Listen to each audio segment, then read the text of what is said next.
Good morning students. हम लोग देखते हैं आग पर नियंत्रण कैसे पाते हैं। ठीक है, जल सबसे अधिक प्रचलित अग्निशामक है, परंतु जल तभी कार्य कर पाता है जब लकड़ी और कागज जैसी वस्तुओं में आग लगी हो।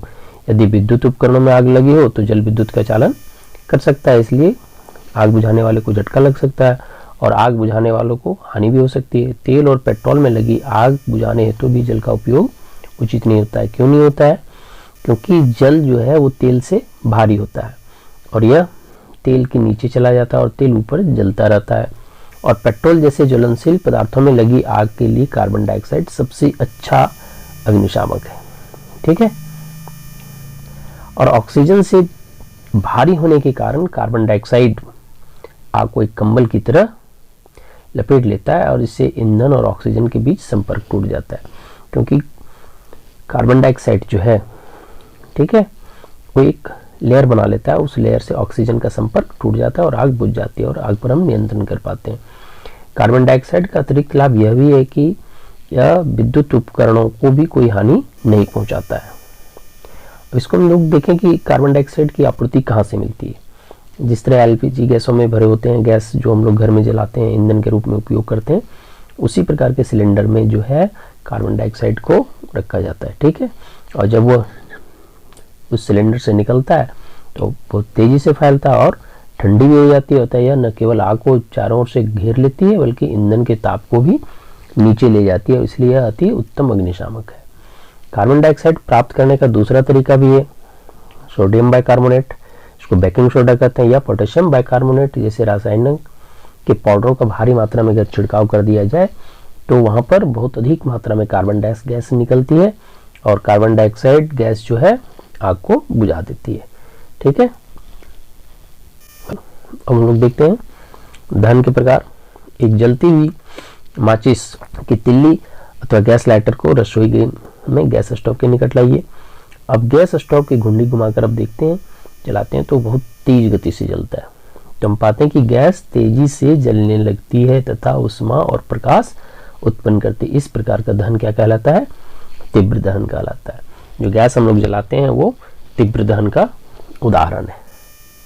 ठीक है, अब फास्फोरस जैसे कुछ पदार्थ ऐसे हैं जो कमरे के ताप पर वायु में जल उठते हैं, यानी फास्फोरस वायु के संपर्क में आने पर वो सीधा जल जाता है। ठीक है, इस प्रकार का दहन जिसमें पदार्थ बिना किसी प्रत्यक्ष कारण के अचानक लपटों के साथ जल उठता है उसे स्वतः दहन कहा जाता है। तो स्वतः दहन से बचाने के लिए फास्फोरस को खुले में नहीं रखा जाता है। ठीक है, आगे देखिए, कोयले की खानों में कोयले की धूल के स्वतः दहन से कई बार खतरनाक अग्निकांड हो चुके हैं। जंगलों में भी स्वतः अग्निकांड हो सकते हैं, गर्मी के दिनों में हो जाते हैं, कभी बिजली गिरने के कारण होता है या कभी मनुष्यों की लापरवाही से। अगर आप शिविर में, जंगल में या पिकनिक मनाने जाते हैं तो आप वहाँ पर कैंप फायर करते हैं और कैंप फायर करते हैं तो जब आप उस स्थान को छोड़ रहे हो तो उसके पहले आग को बुझा देना चाहिए। अगर आप आग नहीं बुझाते तो हवा के कारण वो आग फैल सकती है, वृक्षों में आग लग सकती है और जंगल का नुकसान हो सकता है। अभी हम लोगों ने देखा तीव्र दहन, स्वतः दहन। अब देखें विस्फोट। विस्फोट में क्या है, जो दीपावली के दिन हम लोग आतिशबाजी किए, तो आतिशबाजी में क्या देखते हैं कि वो अभिक्रिया जो होती है वो आकस्मिक अभिक्रिया होती है। उसमें ऊष्मा, प्रकाश और ध्वनि, ये तीनों चीज निकलती है और अभिक्रिया में बनी गैस बड़ी मात्रा में निकलती है। इस प्रकार की अभिक्रिया क्या कहलाती है? विस्फोट कहलाती है। यानी एक ऐसी आकस्मिक अभिक्रिया जिससे ऊष्मा, प्रकाश और ध्वनि पैदा होती है, उसे ही हम विस्फोट कहते हैं। ठीक है, पटाखे पर दबाव डालने पर भी विस्फोट हो सकता है। ठीक है, हम लोग ज्वाला, ज्वाला मीन्स लौ जो है। एलपीजी ज्वाला का परीक्षण करिए कि आप ज्वाला का रंग बता सकते हैं। एक मोमबत्ती की ज्वाला का रंग कैसा होता है? देखें, मोमबत्ती का रंग का ज्वाला क्या होता है? पीला होता है।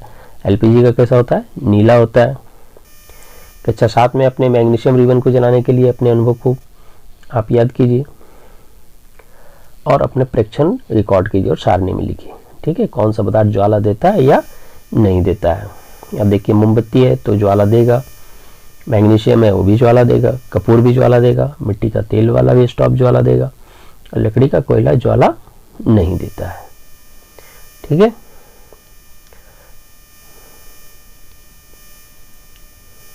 देखिए ज्वाला की संरचना आप जो देख रहे हैं, ठीक है।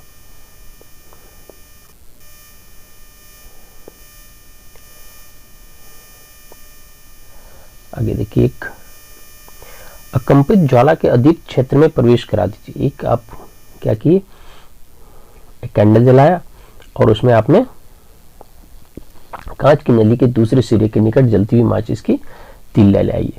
क्या आपको कुछ समय पश्चात ज्वाला उत्पन्न होती है? यदि ऐसा है तो क्या है जो ज्वाला उत्पन्न करता है? ध्यान दीजिए कि गर्म बत्ती के पास का मोम जल्द पिघल जाता है। जब बत्ती वहां गर्म है तो क्या होगा, मोम पिघल जाएगा।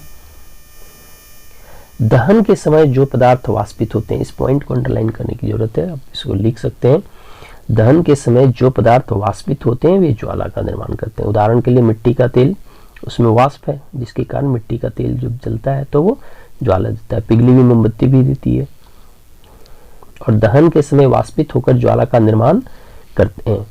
इसके विपरीत लकड़ी का कोयला वाष्पित नहीं होता और कोई ज्वाला नहीं देता है, ठीक है।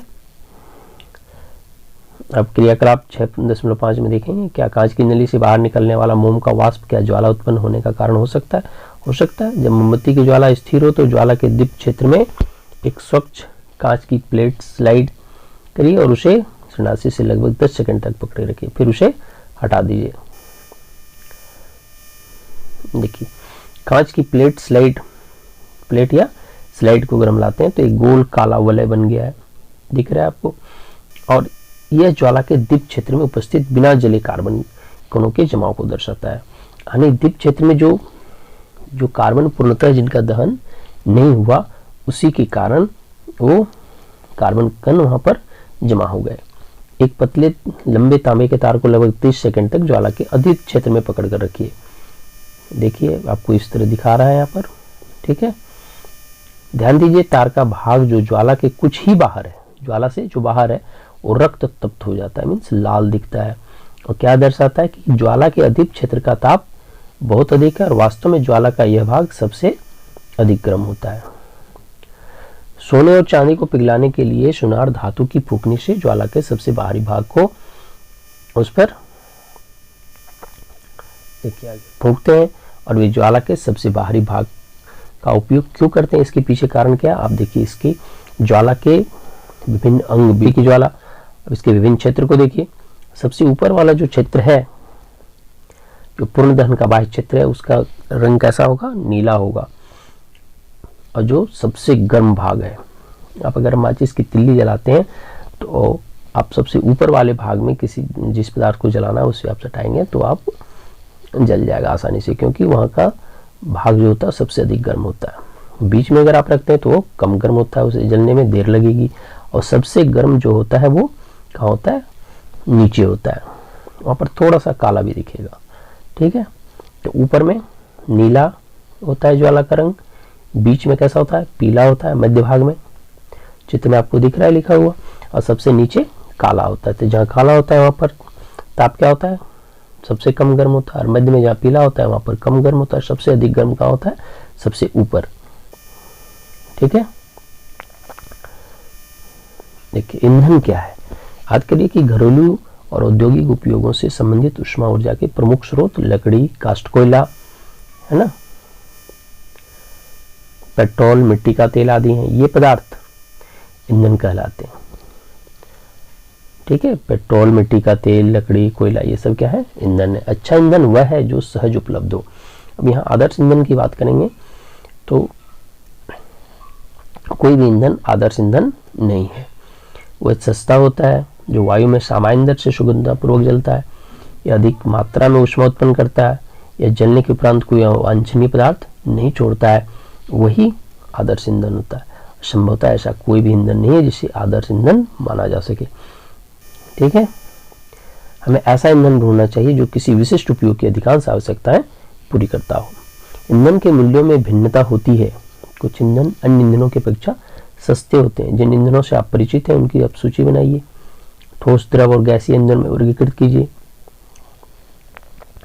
ठोस लकड़ी कहेंगे, द्रव आप केरोसिन तेल, पेट्रोल, डीजल, और गैस में आप एलपीजी, सीएनजी जो यूज हो रहे हैं, ठीक है। अब ईंधन क्षमता देखिए, यदि आपसे कहा जाए कि गोबर के उपले कोयले, एलपीजी को जलाकर पानी की एक निश्चित मात्रा को उबाले तो आप कौन सा ईंधन चुनेंगे? स्वाभाविक है जो अधिक ऊर्जा दे रहा हो, जिसकी ऊष्मीय मान अधिक हो, वही जल्दी गर्म करेगा। ठीक है, अब देखिए किसी ईंधन के, आप इस लाइन को अंडरलाइन कर सकते हैं, लिख सकते हैं, किसी ईंधन के 1 किलोग्राम के पूर्ण दहन से प्राप्त ऊष्मा ऊर्जा की मात्रा उसका ऊष्मीय मान कहलाती है। यानी किसी ईंधन का 1 किलोग्राम जलाने से जितनी ऊष्मा मिलती है, जितनी ऊर्जा मिलती है, उसी को उसका ऊष्मीय मान कहलाता है।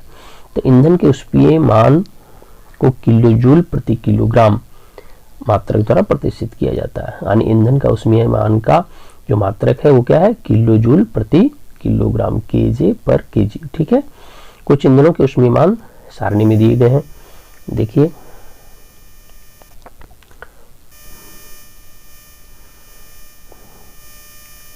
देखिए गोबर के उपले 6000 से 8000 किलो जूल पर केजी है, लकड़ी है 17000 से 22000 है, कोयला 25000 से 33000 है। सबसे अधिक किसका है? हाइड्रोजन का है। इसका मतलब क्या है कि हाइड्रोजन जो है अगर जलेगा तो वो अधिक ऊष्मीय मान का है और अधिक वो ऊर्जा देगा। अब ईंधन के दहन से हानिकारक उत्पाद प्राप्त होते हैं। ईंधन का बढ़ता उपयोग का उपभोग पर्यावरण पर हानिकारक प्रभाव डालता है। लकड़ी, कोयले और पेट्रोल जैसे कार्बन ईंधन बिना जले कार्बन कण छोड़ते हैं और ये सूक्ष्म कण खतरनाक प्रदूषक हैं जो दम्मा जैसे श्वास रोग उत्पन्न करते हैं। तो ये हमारे पर्यावरण के लिए भी हानिकारक है और मनुष्यों के लिए भी हानिकारक है। इसको आप पढ़ सकते हैं खुद से। सदियों से लोग लकड़ी का उपयोग करते आ रहे हैं। लकड़ी का पूर्णतः दहन होता नहीं है, जिससे वो क्या होता है? कार्बन डाइऑक्साइड छोड़ता है जो मनुष्यों के लिए हानिकारक है, श्वसन रोग उत्पन्न करता है तथा इससे जंगलों की भी कटाई हो रही है, तो पर्यावरण को भी वो प्रदूषित कर रहा है। इन ईंधनों का अपूर्ण दहन कार्बन मोनोऑक्साइड गैस देता है और अत्यंत विषैली गैस है और बंद कमरे में कोयला जलाना खतरनाक होता है। अगर कमरा बंद करके आप कोयले को जला रहे हैं तो वहां पर कार्बन मोनोऑक्साइड बनेगा, जिससे सो रहे व्यक्ति की मृत्यु भी हो सकती है। ठीक है, इसलिए सलाह दिया जाता है कि वैसे कमरे में जहाँ आपको सोना है वहां पर कोयले जलाकर के नहीं रखें। ठीक है, अधिकांश ईंधनों के दहन से पर्यावरण में कार्बन डाइऑक्साइड गैस निकलती है। वायु में कार्बन डाइऑक्साइड गैस की अधिक मात्रा संभवतः विश्व उष्णन, ग्लोबल वार्मिंग जिसको हम कहते हैं। ठीक है, तो ऐसे ईंधन के दहन से क्या होता है? कार्बन डाइऑक्साइड बहुत ज्यादा निकलता है जो हमारे पर्यावरण को क्या कर रहा है? बहुत अधिक गर्म कर दे रहा है, जिसको हम क्या कहते हैं? विश्व उष्णन कहते हैं। ठीक है, और उसके कारण क्या प्रभाव पड़ेगा? पृथ्वी के वातावरण में तापमान में वृद्धि विश्व उष्णन कहलाती है और अन्य बातों के साथ साथ इससे हिमनद पिघलने लगते हैं, जिससे समुद्र में जल स्तर बढ़ जाता है, तटीय क्षेत्र बाढ़ग्रस्त हो जाते हैं और ऐसा भी संभव है कि निचले स्तर वाले तटीय क्षेत्र स्थायी रूप से जलमग्न भी हो जा सकते हैं। कोयले और डीजल के दहन से सल्फर डाइऑक्साइड गैस निकलती है। यह अत्यंत दमघोंटू और संक्षारक गैस है। इसके अतिरिक्त पेट्रोल इंजन नाइट्रोजन गैस या ऑक्साइड छोड़ते हैं। तो ये सल्फर डाइऑक्साइड और नाइट्रोजन के ऑक्साइड जो है वर्षा जल के साथ मिल जाते हैं और वो सल्फ्यूरस एसिड बनाते हैं और इसी वर्षा को हम अम्ल वर्षा कहते हैं। ठीक है, जो फसलों, भवनों और मृदा के लिए बहुत ही हानिकारक है। मोटर वाहनों में ईंधन के रूप में डीजल और पेट्रोल का स्थान अब सीएनजी, संपीड़ित नेचुरल गैस जिसको कहते हैं, संपीड़ित प्राकृतिक गैस सीएनजी यानी कंप्रेस्ड नेचुरल गैस ले रही है, क्योंकि सीएनजी सल्फर और नाइट्रोजन के ऑक्साइड का उत्पादन अल्प मात्रा में करती है और सीएनजी एक अधिक स्वच्छ ईंधन है। ठीक है, इस प्रकार से इस चैप्टर हमारा खत्म हुआ। आपने क्या सीखा, इस पॉइंट्स को, इसको आप लिख सकते हैं, पढ़ सकते हैं। ठीक है।